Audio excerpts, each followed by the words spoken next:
Hello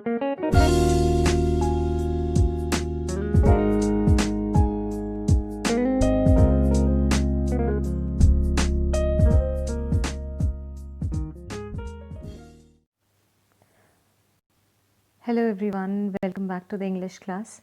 This time we have a poem that is on children by Khalil Gibran.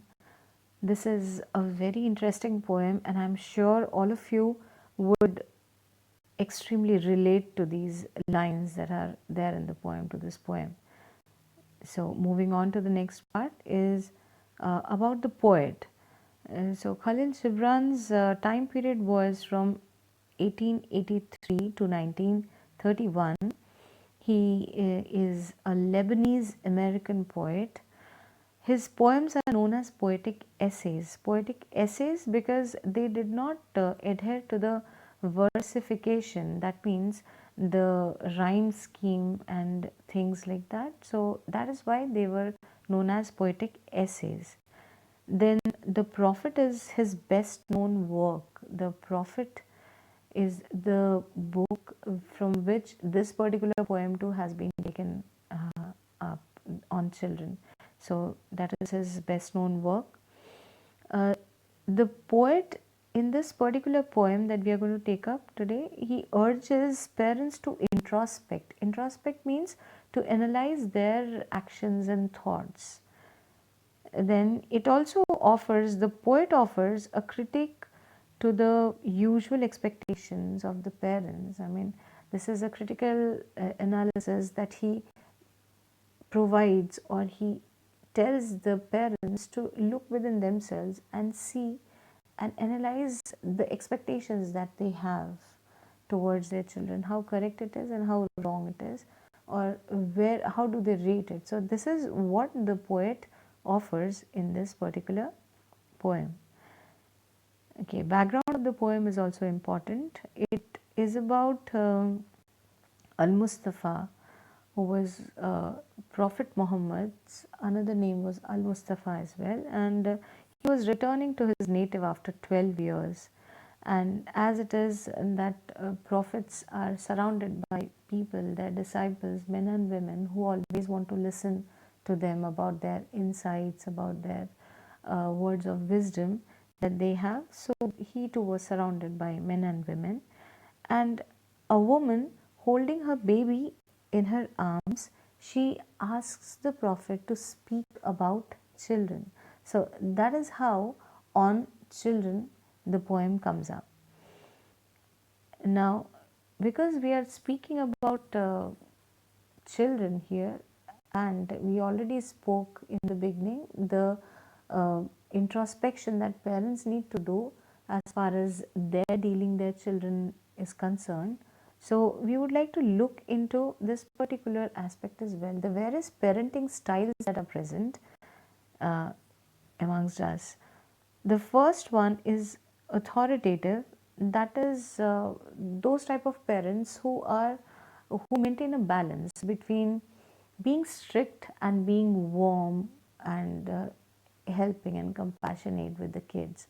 So that is known as authoritative. They are not very strict always, they are not very indulgent always, they learn to maintain a balance. The next is lenient and or permissive. They are the ones who are merciful and indulgent, who give a lot of indulgence to their kids, who easily forgive their kids.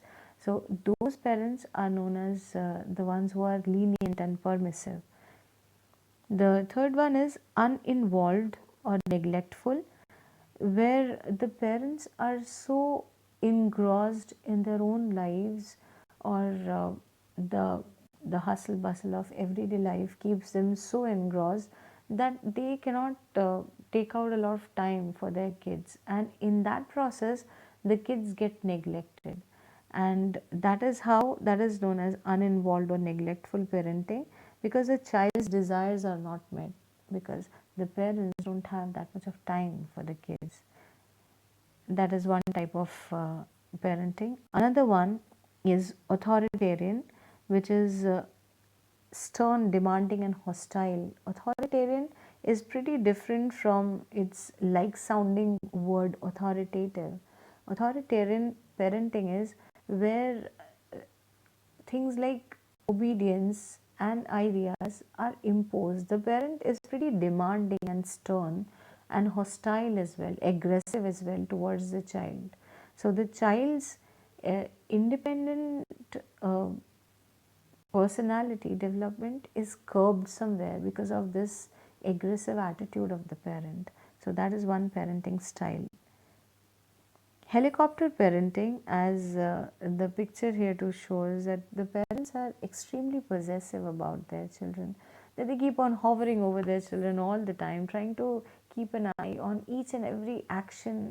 They are too possessive. They are extremely thoughtful of their children all the time, to such an extent that it becomes a bane for the child at some times. So those are the parents who are into helicopter parenting. The other one is toxic or abusive parenting, where the parents are maybe because of some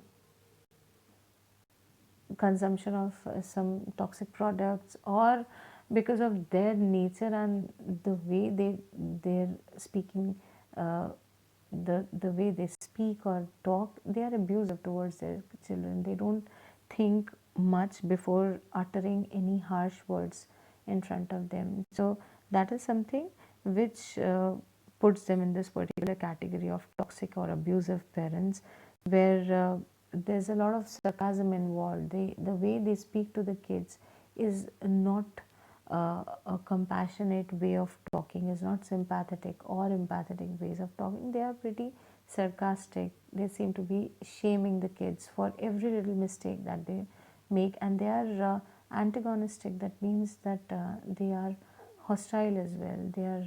They are aggressive as well. So such sort of parenting style is also found amongst ourselves. So these are the ones that would give you a clear picture of the various things, that the various parenting styles that we have, and furthermore what the poem deals in. So moving further, here we come to the paraphrase of the poem. And a woman who held a babe against her bosom said, "Speak to us of children."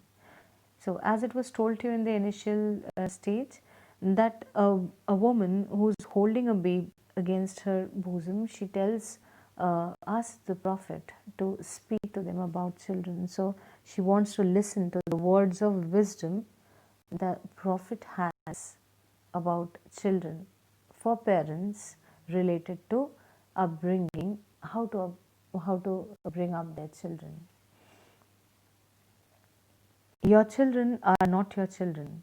They are the sons and daughters of life's longing for itself.